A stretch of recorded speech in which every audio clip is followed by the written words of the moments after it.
I have the great pleasure to welcome Professor Dr. Eva Wiberg, who is Vice-Chancellor at the University of Gothenburg in Sweden and representative of the European University Utopia. With me is also Professor Dr. Jens Schneider, Vice President for Transfer and International Affairs at Technische University Darmstadt and representative of the European University Unite. And last but not least, Professor Dr. James Smith, Vice Principal International at the University of Edinburgh in Scotland and representative of the European University Europa. So what we are doing here today is we have a discussion for about 1 hour that is part of the Freie Universität Berlin's digital series Watersheds of Internationalization, and it is also part of the first Europa staff training week. So I am very pleased and happy to welcome all participants and the panelists. So today's theme are European universities. And European universities, that's an initiative that has captured the higher education sector over the last 4 years, inspired by a speech of the future of Europe by then French President Emmanuel Macron at the Sorbonne University in September 2017, and adopted by the European Union as drivers for the achievement of European education and research area. 41 alliances have received EU funding for a pilot phase of 3 years. And there are quite a number of models, programs, and formats that were adopted by the members of this group. The aims and objectives of the various alliances are heterogeneous. Some concentrate their cooperation on specific research teams, others on student mobility. Some aim to create a unified European campus, others plan to create joint programs. So in that way, most of them hope and are coming together with the intention to enable their students to obtain a degree by combining studies in several European countries. Some choose partners who were very much like themselves. Others went for different partners. And 2021 represents now a very important year to launch the debate on the future of the European University Initiative.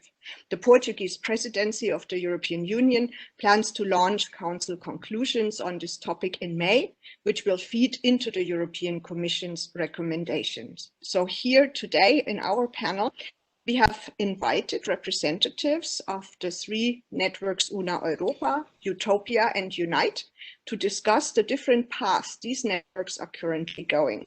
They will talk about the challenges they all have to face, the hopes they have for the future development of the European universities, and also how future policies and fundings can support this development.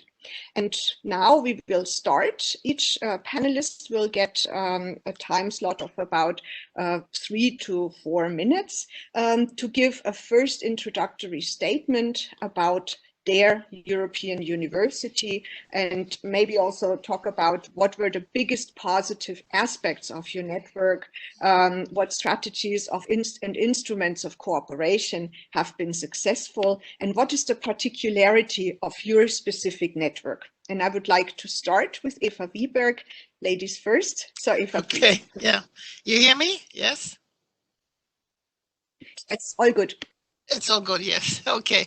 So I would like to thank you very much, Verena. I'm so happy to be here and be able to speak with you and the 2 representatives from our 3 alliances. I would like to say that we have 5 key areas in my alliance, Utopia. And the first one is that we have the relationship between Europe and the rest of the world. And we think that we have a potential to create a dialogue between the EU and other countries and regions around the world to unite around common goals. And we need a global approach to research, innovation, education, and youth issues. And we shouldn't have too much of a European focus because that can threaten collaboration with non-European universities. The other one is the integration of East, West, and Center and periphery which is, if we look at our alliance, we have from the north to south to west to east. And I think it's really important that we as European universities can help leveling out differences that exist in Europe. And I think that is desirable and contributes to the UN 2030 agenda. And then the balance between education and research. I think it's extremely important to look at the balance between research and education, and how also education and research grants can be used in the framework of university collaborations. And the fourth part is the Bologna process. I think it's very important that we try to develop the Bologna process, and the reforms that we agreed within this process must be implemented and followed up before we take new steps to integrate education in systems and research. And then autonomy, because in some member states, universities are government agencies like mine and are regulated by laws that will require a lot of decisions by parliament and government. And this is in order to create the conditions for European universities and the deeper cooperation that they bring. And then I would really much like to speak later on the focus on, have a focus on young researchers, the leaders of tomorrow, where we also actually have a Utopia Young Leaders Academy that we are starting. I think I stop there. I think I have used now my 3 minutes and will come back. Wonderful, Eva. Thank you very much. And one more time for everyone who joined us a bit later, this was Eva Wiberg, who speaks for the network Utopia. And the next speaker on our list will be Jens Schneider, who represents the network Unite. Jens, please. Thank you, Verena. I think there are many similarities that were just already mentioned by Eva. But I have to mention within our university network, Unite, what strikes me most is that we have a real spirit, a real European spirit that pushes the collaboration even further than I experienced in other types of networks, which I believe is also the key in the future for us to change by this the culture within our own universities, that the spirit will be transferred really to the bottom up within our universities. So I really appreciate that we have this bottom up approach and diversity with respect to the approaches. Coming to similarities, of course, what is important for us and was envisaged already before Corona, but now Corona, of course, pushed for everybody of us in the same way, the question of mobility for all, not being physical mobility, but also virtual mobility, being part of educational system, which also will be fostered by virtual campus that we try to build. For example, a joint Moodle.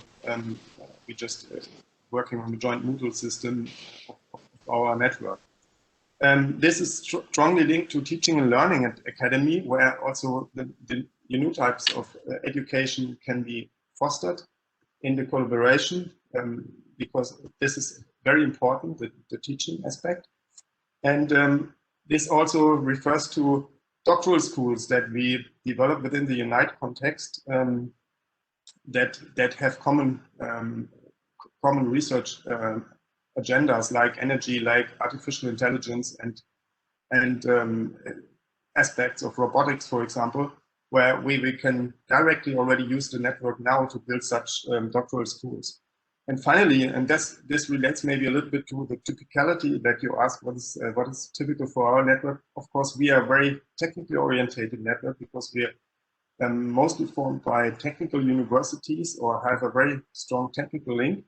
And this also relates to the last point, that we try to involve the regional involvement. So act regional and think global.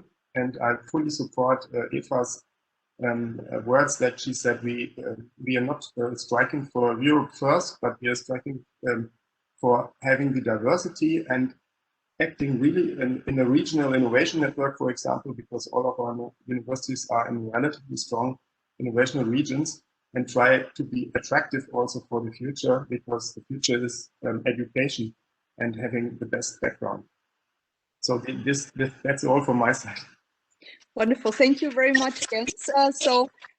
We have some similarities, but also some differences between the networks. So to complete the round of first statements, I would now like to introduce James Smith to talk about Una Europa. Please. Thank you very much, Verena. I've organised my short introduction as more of a provocation. I hope that's okay. I'm Vice Principal International at the University of Edinburgh, which is one of the most international universities in the world. And I have to say, with all honesty, no part of my job gives me as much pleasure as our membership of Una Europa. Our ambition is to create a truly European university of the future. And this is my provocation. I don't think it's enough to be only a European university of the future. We live in a world of complex, intractable challenges. I don't need to list them to the audience. You know them very well. And these are problems that require complex solutions. There's no simple local solution. We have to work together, transcend boundaries across disciplines, institutions, sectors and borders. And that's really what I think European universities are about. I'd like to outline three dynamics very, very briefly, which I think point to the need to be global and not just European. One is political, one is epidemiological, and one is demographic. The first is political, and I do apologise, it's Brexit. As my close friends and colleagues know, I can talk about Brexit forever in a very, very boring and agitated way. I'm not going to do that, but I will say that over the last 3 or 4 years, a good portion of my time in my role at university has been preparing my institution to deal with Brexit. And there's no doubt in my mind that Brexit presents a significant challenge for higher education institutions, particularly in the UK, but to a lesser extent within the EU, because we have such strong collaborations. And there's also little doubt to me that Brexit is a manifestation of a politics that views the world through narrow lenses, political, of identity, of place and of history. And that's something which is British, European and global, and we need to reflect on that as well. To an extent, though, this is simply a matter of perspective. The University of Edinburgh is 400 years old, 430 years old, but it's only a baby compared to the University of Bologna, which is another Una Europa member. And my point is that we will endure and we will find new ways to work, as we always have done. Association of the UK to Rise in Europe is incredibly welcome and really crucial to driving our collective research excellence. But I believe that associations with each other, which is what European universities allow us to do, are much more fundamental and profound. Secondly, epidemiology, or more specifically, COVID-19. COVID-19 is the first time an epidemic is played out globally in real time and through the internet. Huge amounts of data and analysis have been generated, national responses have been pored over and compared in minute detail, and vaccines have been developed astonishingly quickly. I feel like 95% of the people I interact with on social media are now amateur epidemiologists, and indeed the only people who keep quiet on social media are the actual epidemiologists, of whom I work with a few. And this, of course, creates issues of misinformation, of simple slogan-led policy, and may weaken compliance to public health messages and acceptance of vaccination. Science is also playing out in real time elsewhere, in Europe and elsewhere. And we have a responsibility to not only conduct research, but explain that research, explain how it works, explain how the analysis is arrived at, and explain what that means. We have a responsibility to contribute to the development of new diagnostic tests, treatments and vaccines, and we also have a responsibility to ensure they get to where they're needed. I can look forward to vaccination in a couple of weeks. My close research collaborators in Central Africa cannot. The only way out of a global pandemic is to move forward together. And finally, very briefly, demographics, or more specifically Africa. Africa is obviously our close neighbour, and we have many deep, problematic and complex ties between European and African nations, and that remains unaddressed to a large extent. And there's a role, I think, for European universities there. But Africa is also the continent that will drive population growth for the remainder of this century. In less than 25 years' time, 2 out of every 5 children will be born somewhere in Africa. It's extremely unlikely that local higher education will be able to expand quickly enough to meet that demand. There has to be a role for European universities, I think, in helping to meet that demand, given that we are about scale, about impact, and about extending beyond borders. Finally, and for Europa members in particular, I think the majority of universities involved in our alliances have missions which are to serve society locally and globally. Individually, we can reach so far in integrating education, research and innovation. Collectively, you can reach much further and do much more. I would argue that if European universities extend our reach, we have an obligation to reach out. We need to recognise that our commitments to educate broadly, research creatively, and innovate collaboratively mean much more when they mean something to everyone. Thank you. Well, thank you very much, James. I think this also brings us right into the provocation is well received, brings us right into the next round of the discussion. And also, as a moderator, would like to point out to our participants that this is not just a one-way event. So if you have any questions, any comments, please write them into the chat, not into the Q&A, please write them into the chat.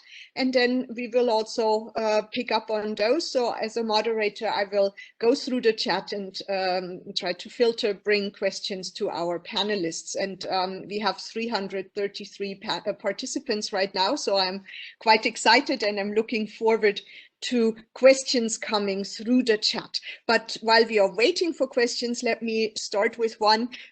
Given that we are now in the time period where the European Union is also looking at the first outcomes of the European universities and is also formulating policy recommendations, maybe one question to all three networks: what are the biggest challenges that you are looking at beyond epidemiology, which we already have heard, which is certainly a massive challenge, but also probably a trove of opportunity.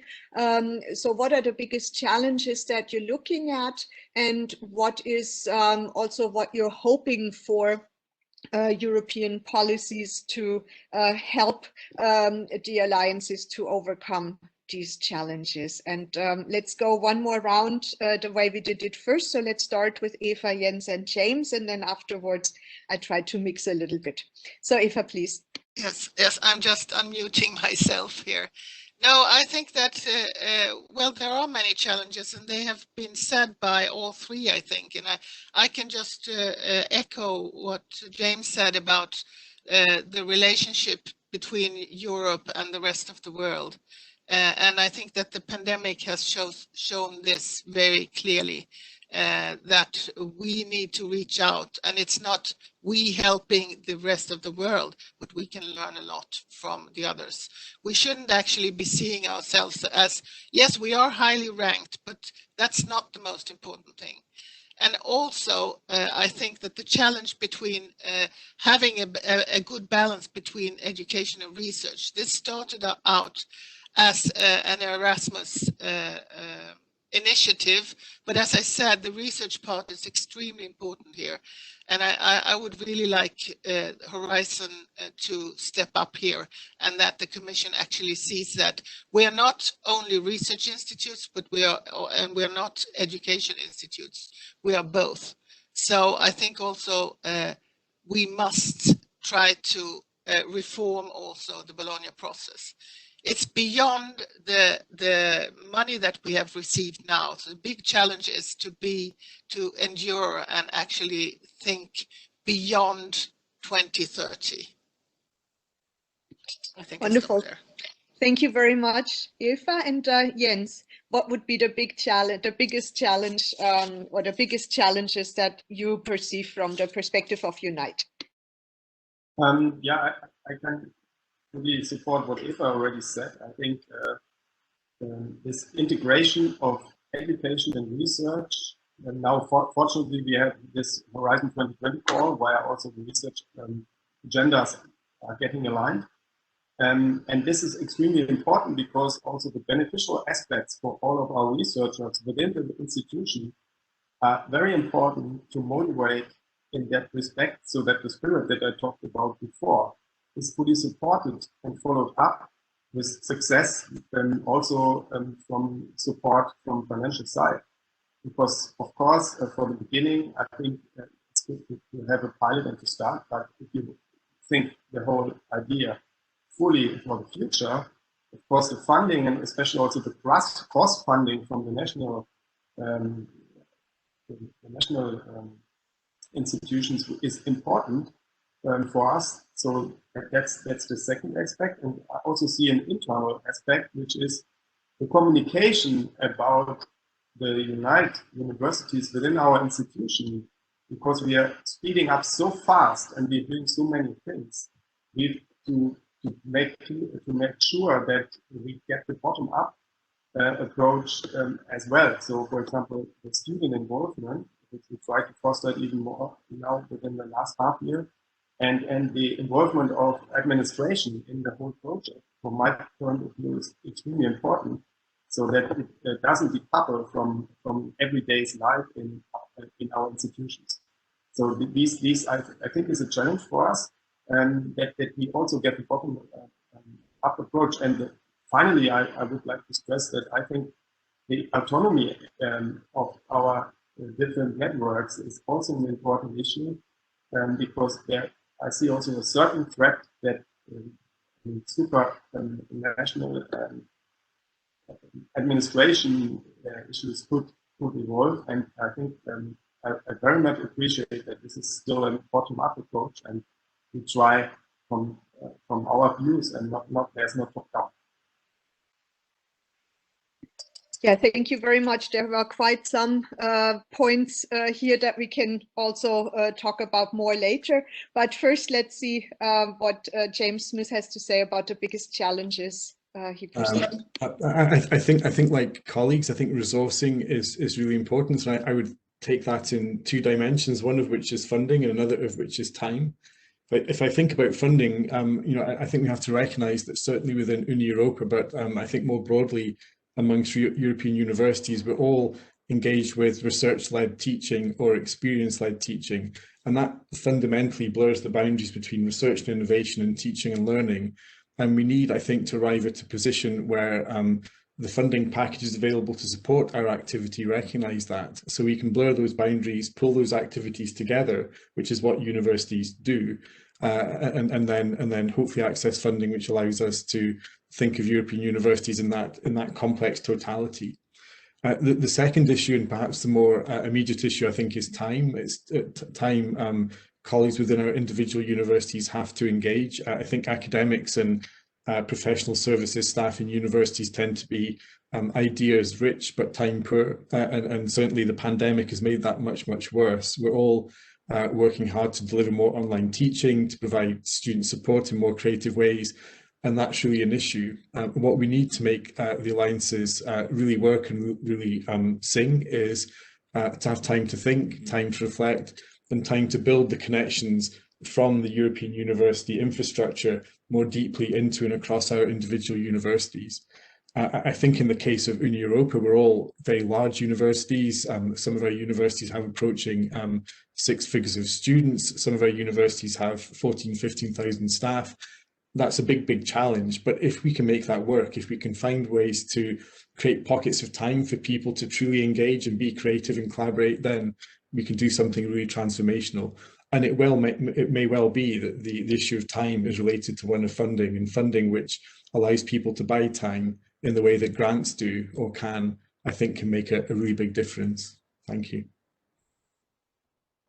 Yeah, thank you very much. And there are already quite a lot of questions also coming in through the chat. And one questioner was asking about the differences or the peculiarities of the various networks. So maybe in answering the next questions, could you maybe explore or illustrate with one example from your network, so that we also get a perspective on the differences between the networks, which was something that was also made or stated very prominently by several of you when you were talking about the diversity of the networks, the individual approaches, and the bottom-up solutions to the strategies. So let's maybe start with the Bologna process. There was one question. So how do you see the role of European universities and maybe also your own network in relation to the efforts of the Bologna process.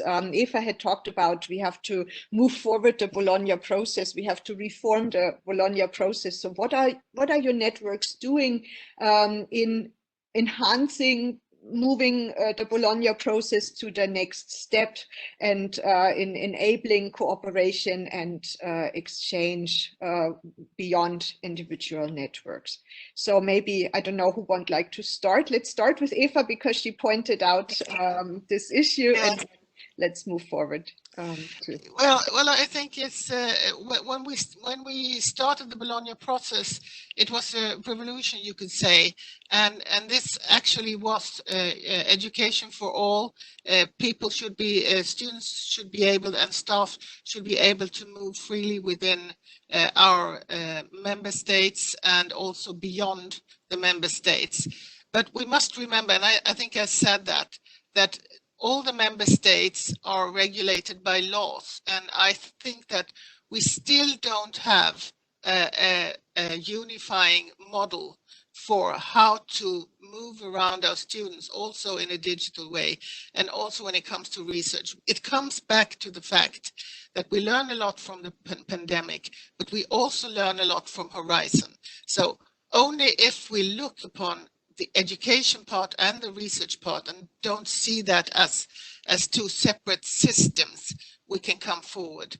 So I think there is quite a lot to do from the political part, but it's also many things that we actually now can do within our alliances. And I think that just meeting like we do here with 3 networks helps us. We can also pinpoint when we meet. We have, of course, I have contacts with the universities that are here now and are in the 3 alliances.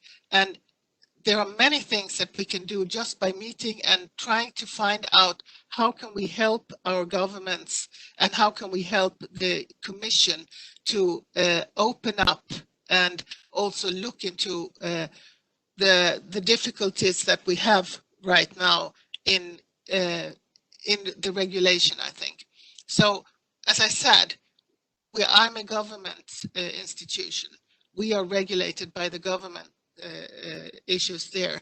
Other universities in other countries have a more liberal way of making changes in their education and research system. Thank you.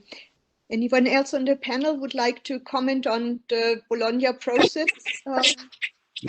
Yeah, maybe I can add something on that. I also, again, I agree to Eva, because I think the regulative barriers in the national states, they are a big obstacle always, but I don't think that we can overcome them by by another legal thing on top of everything, but we have to discuss bilaterally also with the regulative bodies within our national bodies, and we need the political support to be able to make the pragmatic changes that are required for accredited things, accreditation of study programs that we do in a joint context. So we need that pragmatism to make the Bologna what it should be in the end. And maybe there's a chance also now because of the Corona pandemic, because suddenly many of the obstacles were also our legal advisors in our institution. They said impossible, impossible, impossible, suddenly possible. So we should take that as a chance and try to influence that and make the pragmatic changes within the national regulations also, that we can more easily have the joint programs, have the joint education and these things. That's my, I would like to have that done. Okay, thank you very much. James, would you like to also comment on the Bologna process? Just very briefly, and I think it echoes the perspectives of my comments. It's perhaps less the process, although I do think the Bologna process perhaps has to be broadened a little bit to encompass some of the activities of the European universities. It's more the realities of trying to do things. So I remember very excitedly contributing to writing the Europa 1-year funding proposal, where we talked about joint bachelor's degrees where all 8 universities would collaborate and contribute, etc., etc. and that was fantastic, but it was very abstract. But when one sits down and thinks, well, how do you reconcile universities which don't charge fees with universities that charge 25,000 euros a year? How do you reconcile universities that have very different ways of assessing entry requirements? It becomes much more complex. And to me, that speaks to two things. One, yes, it's the national politics, it's the regulations and governing bodies to which we're all responsible. But two, I think it speaks to the need for university leaders and administrators such as ourselves to say, let's really try and push back, in some cases, centuries of received ways of doing things and try and do things differently. And I do think, COVID-19 does give us the opportunity to do that, because we've all demonstrated, I think, in the last 12 months, how we can move rapidly, how we can be creative, how we can do things very differently when we really have to. I think we have to attach that same urgency to collaborations on a day-to-day and year-to-year basis within and across the EU and Europe. Thank you, James.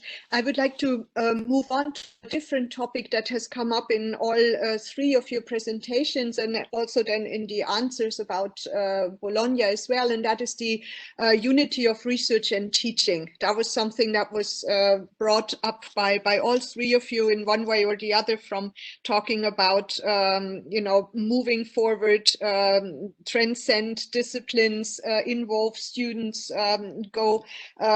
build a balance between education and research. So I would like to ask you to describe how you include research into your networks, especially also since there was the opportunity by the European Commission to also include research stronger into the networks. And maybe let's this time turn around. Let's start with James, who is also heading UNARESIN, the research part of Europa, and then move on to Eva and then Jens, please.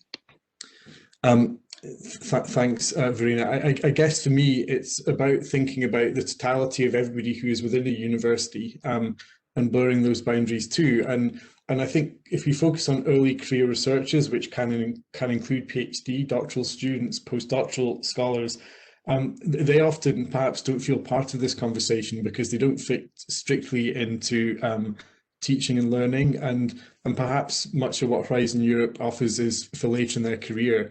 And I think focusing on that inflection point, the point at which students become researchers and lecturers become colleagues, can be quite instructive, because it reminds us that all students are researchers, and all academics and researchers have to learn as well. And certainly in Europa, we're all research-led universities. We all believe very much in bringing our research into the classroom across all the disciplines. And certainly the feedback we're getting from our students, and this is only going to become exacerbated by, I think post-pandemic, is experiential learning and learning real skills is going to be really fundamental in creating a place for the market. And clearly research skills are highly transformational and can be taken to different worlds of work. So for me, it's about really just taking the boundary away of research versus teaching. Yes, there's a research versus teaching element of resourcing and the time issue I mentioned before, but one needs to blend into the other. And if the European universities can help us do that, if we think of them as creative spaces in which we can all do things we might not ordinarily do, then I hope they can be creative spaces in which we can find new ways of blurring those boundaries and then taking that practice back into our home universities.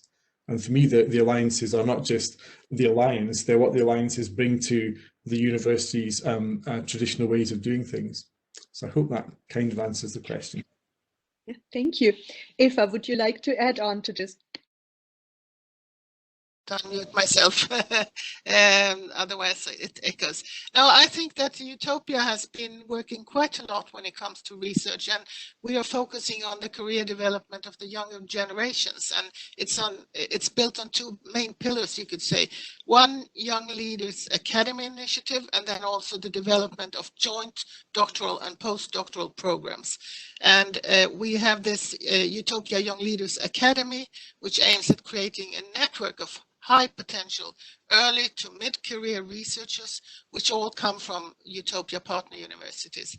And the members of this Young Leaders Academy will then be a community of promising independent research leaders at the scale of our alliance, and will then also share and promote both European and international values and the Utopia vision, interconnected academic environment. So research and education going hand in hand. And we also promote joint doctoral and postdoctoral opportunities. And we have a Utopia 2050 Erasmus Plus project, which pilots joint PhD training. And we enroll a cohort of PhD students that conduct their doctoral research under a co-tutel, co-supervision partnership, meaning that there will be supervision from different universities in our alliance. We also have EO co-fund program, Utopia Science and Innovation Fellowships. This will start in May 2021, and we will offer then training opportunities for 76 young researchers in science and innovation. I think that the word innovation, we have to really strongly emphasize that, and it will be an integrated program. And then we have the Utopia Train SWAFs project, which will build on a cohort on connected early stage researchers around two main pillars, you could say. One is building bottom-up training programs, building a common framework of reference for training programs. And the other one is aligning with EU principles and Utopia objectives. And at the doctoral level, we will then work towards the joint PhD degree on a Utopia PhD certificate. So at the postdoctoral level, the plan will target a general alignment with the Utopia Common Research Agenda around transdisciplinary societal goals. And we try then to enhance training and mobility opportunities that are offered to young researchers. So we're really working on this, and our university is actually taking the lead here. Thank you. Okay, thank you very much. This was quite an insight into the multiple activities that are already going on at Utopia. Jens, how does it look at Unite? Yeah, there are similarities, but also differences again. So first of all, we already have very strong Unite doctoral school on the topic of energy, where because this was a good starter, because anyway, all universities are related in that research field. And I see from that, I see three approaches. One is something like joint doctoral school, joint postdoc schools, these type, because this also fosters the bottom up, because suddenly there's also great benefit for the participants and our professors that join that groups, and that will be a good impact. So it's more bottom up. Secondly, there is, we already had joint applications within the Horizon 2020 Green Deal, the Green Deal program, because as we are from the technology side, there are many chances also from the technological point. So we put together researchers, and they jointly made within this call, the Green Deal call, applications supported by Unite. And thirdly, I think what is important, and that we will do more from the top down now, within the next years, within the Horizon 2020 research agenda, we try to align the research fields and research areas within our partners. And this again comes back to the regional involvement. Here also, it's important that we think of the transfer and not the transfer, but the exchange with business and within our fields and the startups. So that's also something where we push very much the development of the startup community within our Unite community. And this is already ongoing, also where we reach out for the regional supportive agencies, for example. Yeah, thank you very much, Jens. If I may come in here right away, that was actually also one of the questions that was posted by the French Rectors Conference in our chat. So what about the innovation dimension? Commissioner Gabriel speaks increasingly of a European innovation area. So how do how intend your alliances to contribute to this development, or is it too soon to address this issue? And maybe Jens, since you already brought it up, maybe you could give us an example. And there was also of how you're doing this, promoting innovation, and also also reaching out to the regional communities of your universities. And then maybe also there was another request in the chat, if you could start by just telling us briefly one more time, for everyone who doesn't know the alliances so well, which universities are part of your network. So just briefly say who is in the network and what is to promote innovation and regional exploration. Yeah, thanks. That gives a good link, because yeah, we from Darmstadt are in the Frankfurt-Rhein-Main area, and we are linked to Aalto University in Helsinki in Finland, which is also a strong startup community there. So for example, the startup and business links are similar. Then we have the KTH in Stockholm as one of our partners, which is also in this strong area, Stockholm area. Then the next partner is Grenoble, University of Grenoble-Rhône-Alpes in France. We have UPC in Barcelona, and we have Politecnico in Torino, and also Lisbon, University of Lisbon. This is our network. And as you can already imagine from that regions, as I said, we are within strong regions, and we try to link, for example, the regional business marketing people to get the links to the small and medium-sized companies, and also to the larger companies, to promote our network also within these companies, because also for the human resources part, that's important for them. In the end, the educational part that we bring to the regions is so important for the future development, that I believe that is a key for the future, beside that startup activities. I mean, just the knowledge that we can form that networks also on the European scale. And I believe there are so many things to do. We already started some little things, but the resonance is already relatively good, because they have also their networks, these companies and these regional development agencies, let's say. And so I see a great chance for all of us in these networks, that we use that to get the technology transfer to technology readiness levels to the later levels, which must be interlinked then with our research. Thank you. James, would you like to tell us about Una Europa, the member universities, and then also address the question of innovation and also links to the regions surrounding the universities?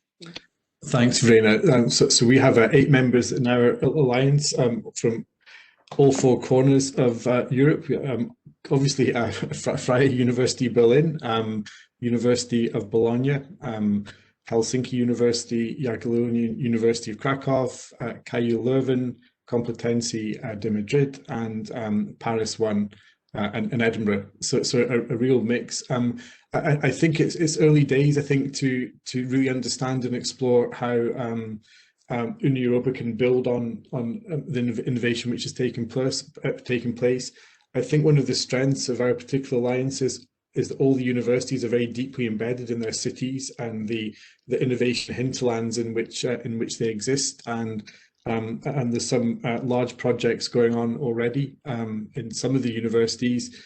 Clearly, but Berlin is a startup capital of Europe, for example. KU Leuven has a particularly strong reputation for innovation. Edinburgh aspires to be a startup capital of Europe. Helsinki does lots and lots of work. There's lots of activity going on, and we all have a commitment individually to innovation. I guess innovation is one of the things that is perhaps most difficult to abstract out of context. So we can share best practice and learning, and we can build common platforms, but I think it will take a while to build momentum and to build conversations where a researcher from Edinburgh can fully engage with a company in the hinterland of Bologna, for example. But I think that platform is fundamental. We risk, I think, otherwise becoming internally focused on our regions, city regions, which is important, or we perhaps look overseas, outside of Europe, for opportunities, when actually there's huge opportunity in terms of funding, capital, kind of knowledge, intellectual property and infrastructure within Europe, and we need to use Europa as a platform where we can have those conversations too. I think if you were to ask this question in a year or 2 years' time, we would all have really specific examples of how the European universities had facilitated activity, but we're in the startup phase ourselves at the moment as far as this is concerned. Thank you very much. And Eva, could you also please talk about members and then how you address innovation and community relations? Okay, so we are 6 universities, as I said, from north to south, west to east. So Gothenburg in Sweden, on the west coast. Then we have University of Warwick in the UK. We have Freie Universität Brussels in Belgium. We have Paris-Cergy in France. We have Pompeu Fabra in Spain, Barcelona. And we have the University of Ljubljana in Slovenia. And actually, when it comes to innovation, we have also associations with our science parks. We have science parks, of course, in these areas, and also with the industry. And as I said, we are having this interdisciplinary work, both with education and with research. And here, of course, the SDGs and the sustainability works hand in hand with, of course, innovation. So I think there's a really strong link. And then also we have this placemaking part in our alliance, where we reach out to, for instance, a strong work is being done in the Western Balkans, actually, to bring in the other Western Balkan universities in our work. So I think that innovation is extremely important, and we could speak for hours on actually how we work on this. And I think it's extremely important that both the education and the research is involved in innovation. And I also see that there was one question also about the triple helix formation. Yeah. Yes, indeed. So that was something that we heard, I think, from all 3 panelists, that the universities are indeed active on all the missions of a university. So in that way, combining research, teaching, innovation, and outreach, sustainability. Let's go on to the governance and sustainability of the networks as the next question. That was also something that came up in the chat several times, that participants were asking, have the university alliances started thinking about moving away from the Erasmus Plus project governance to a more long-term sustainable governance structure? And I don't know, Eva, would you like to start, and then we move on to James and Jens?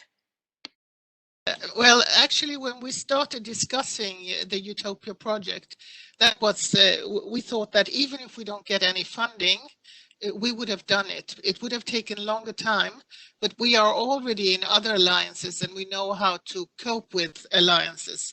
And I think that if we're going to be sustainable, we have to think about a project that is beyond 3 or 4 years. So actually Utopia Project 2050 is what we are working on. So 2050, we think that we will be open, inclusive. We will also then have raised the level of excellence, and we will be competitive globally. We will see to it that lifelong learning is really lifelong learning. So, and I think that you have to start with that idea, thinking about a sustainable alliance. And therefore, it's really important that we discuss and see the differences that are in our alliances, and we can learn from each other. Thank you. Thank you. And James would be next, please. Thank you. Again, similar, I think sustainability is really key, and I alluded to that a bit in my introduction. I mean, certainly in Europa, it was the same. If we hadn't been successful in securing funding, we were already and committed to finding other ways of securing funding. We have all invested as universities into a central association, a secretariat, and an office in Brussels, and that's funded from the universities, not from an external part. So that shows a certain level of commitment. And I think, and I would say this because, you know, I've got one foot in the EU and one foot out, it feels, but I do think there's a world of funding opportunities and ways to make activity sustainable, which exists outside of the EU. We could be looking to philanthropy, private foundations, a whole set of other organizations, you know, international students. There's a whole set of ways in which we can build resource streams which can allow us to do things bigger and better and at scale. And I love the idea of thinking about 2050. I think that's the sort of timeline we should all be thinking about. Many of us are very old universities and we do things slowly, but I think kind of far off timelines really allow us to build ambition and try and do difficult things together. Thank you very much. And Jens, how about sustainability? Yes, this is sustainability issue is also part of this work package I was just discussing with the regional involvement, because we think that this lifelong learning and the different credentials that we have to put there are also a chance, especially now with the digital formats. And I believe this also has a global impact in the end, because like James already said, we have the situation that people from other countries can participate digitally in things that are now where it is not possible, was not possible in the past. So I think if we link the digital transformation and this lifelong learning aspects here with this innovative part that we just discussed before, there's a chance that we can do so. But we have to be, of course, careful that we these things do not get also fully, let's say, privatized from my view, because I think the education is very important, and there's also a challenge and a threat for us that things that you get only access to certain digital formats if you pay a lot of money, and I think this is also that we have to keep in mind how we can sustainably fund that, especially from Europe. I think that's important.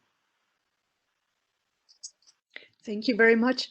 Another question that I think all three of you commented on in your introductory statements was the collaboration beyond Europe with other parts of the world. That I think was something that was very strong as the spirit of all three networks, that the networks are meant to enhance collaboration among European universities, but to also reach out to other parts of the world. And Africa was mentioned earlier as well. So in that way, one question that came up in the chat is: are there any ideas already how to collaborate, or what would you wish for as opportunities, as chances for reaching out to other parts of the world? And maybe let's start with Eva. Okay. Yes. This is extremely important for us, because we actually have associate partners. Each university chose an associate partner outside the European Union. So we have from all, you can say, from the whole world. And it's not only Africa, it's also Asia, it's North America, South America, and so on. So as we know, research and education are global, and I think that is also why it's so important, for instance, to have an advisory board. We also have an advisory board where we have the president of the International Association of Universities, Professor Pam Fredman, my predecessor, who is part here, and others. So I think that they can also guide us in how we can enhance the activities, being more inclusive, and not seeing Europe as the only thing. And I think that the fact that we have the Brexit, that we have Warwick within our university alliance, helps us also to see this, because if we can cope and we can manage with Warwick, we can manage with the whole world. So if you can handle Brexit, wonderful, then you can also handle the rest of the world. I like that very much. And I hand over talking about Brexit to James, including maybe the Brexit perspective, but also particularly the Africa perspective that you already posted also a bit in the chat, but please feel free to. I think for me it's about trying to build collaborative capacity, and I know there's another question in the Q&A which is talking about universities as rivals, and I think we're rivals only in a very narrow sense. I think there's always enough difference and complementarity to make cooperation more interesting and more exciting, and I think that probably holds true in Africa as well. One of the particularities, perhaps, I'm a professor of African studies when I'm not in this role. And one of the particularities of African studies is it's a very European project. It's a European discipline which was created as a way to understand Africa and help us colonize and decolonize as a set of European superpowers at the time, and that I think is deeply problematic. But what it has meant is that British universities tend to collaborate with and research Anglophone Africa, French universities Francophone Africa, Portuguese Lusophone Africa, and it's really difficult to overcome that way of thinking. And I think thinking about a European university, an alliance of partners who have an ambition to create something entirely different and transcend that, allow us to do something quite different in an African context too. And one of the comments in the chat, a private comment to myself, I think, was, well, are you trying to bring the best African academics to your alliances and universities? And I think, no, we're not. I think that can happen and should happen to an extent, but I spend a lot of time engaging with African university presidents and vice-chancellors, and they get very upset by the brain drain. So thinking about what an alliance can do to really strengthen people's connections within their university through the opportunity the alliance can give them, I think is something we can try to build with African partners too. So it's about building capacity across Africa within universities as a way to create a more level playing field through which we can cooperate and collaborate in the future. I'll leave the Brexit question because Verena knows I can talk about Brexit forever and there's not much time left. Wonderful, thank you, James. Jens, how about reaching out to other parts of the world in Unite? Within Unite, maybe there's again the speciality of Unite that we are technology orientated. Let's us not so much think about nations, but more about global challenges. And I think that's what we try to do now, for example, within the energy field, the artificial intelligence field, that we reach out from our network we want to be at the forefront of that research, and that's why it's so important to support also research. We want to be at the forefront of that research issues, to be visible, and then from there, with our network, also reach out to all the world who is doing good research in their fields also. And so it is very much challenging driven, and energy and AI are only two examples, but I think if we go more from the challenge and from the research perspective, I think then there's also a chance to combine the things, because then it's not so much nation oriented, but more the challenge oriented, and that's what we try in Unite. Wonderful, thank you very much. And since we are coming towards the end of our time, we always have a question for the audience, and I would like to ask the host to put up the question. It's a multiple choice question for the audience to give us some feedback on what you heard and what your preferences are. And it should be coming up now and should be shared on the screen. I don't see it yet. There it is. Indeed. So if this is a Mentimeter, so what you use is you either go to the website on your computer, www.menti.com, and then use the code that is shown on the screen.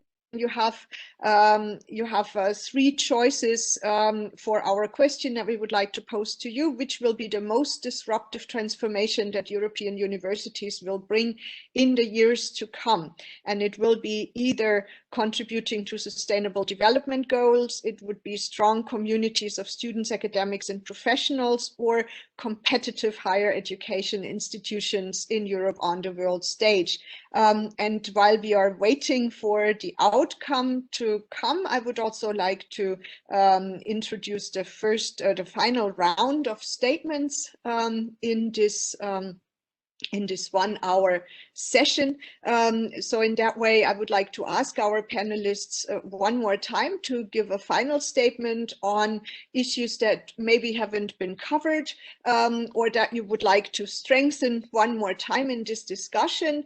Or maybe also on the issue that is here on the slide, the most disruptive transformations that European universities will bring. And let's go back in the original order, and that would give the floor to Eva first, please.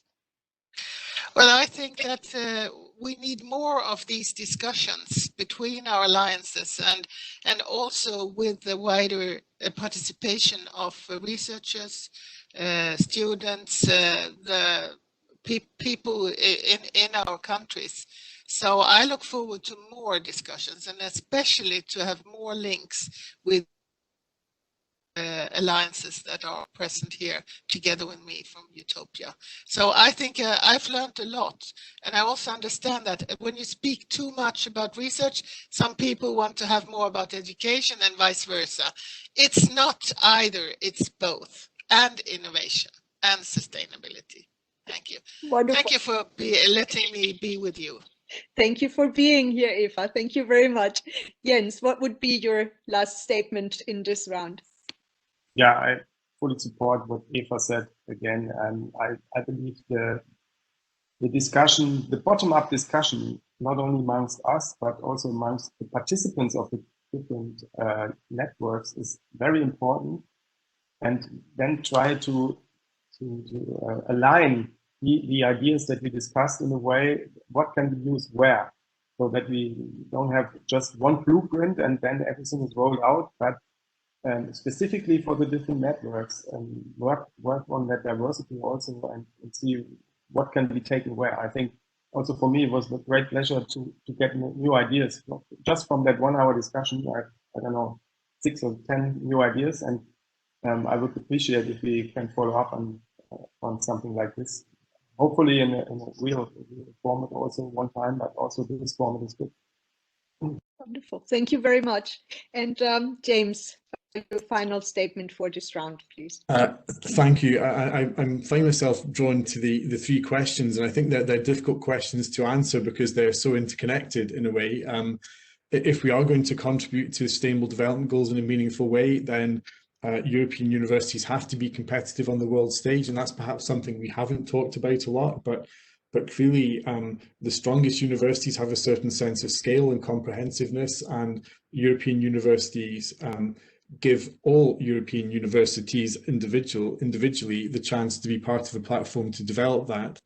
And of course, strong communities of students, academics and professionals are fundamental to conduct transformational research, deliver transformational teaching and learning, and impact upon sustainable development goals too. So I guess my final point would be, I think coming back in 5 years' time and asking how we've moved towards addressing these three questions would be really interesting, and maybe something for us to think about doing. I think we can be ambitious and look towards the future. It's also important to look back and see how we did and think about what we might do next as well. And we need to keep reflecting and asking ourselves those sorts of questions. And these sorts of discussions are an important part of that. Thank you.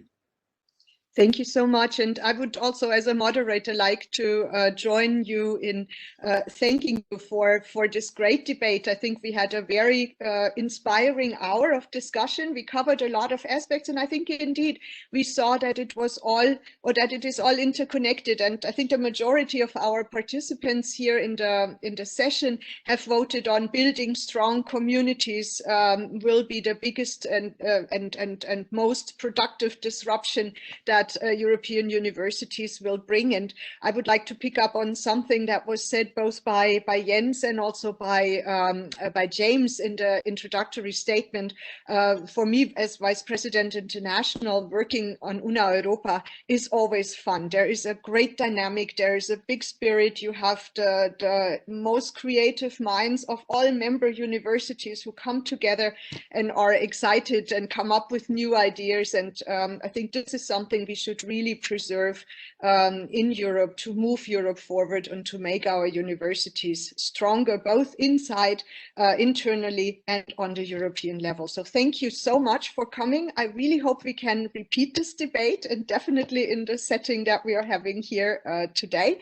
Thank you so much for coming. Thank you everyone out in the audience for joining us and for coming and sharing your ideas, your thoughts, your questions on the chat.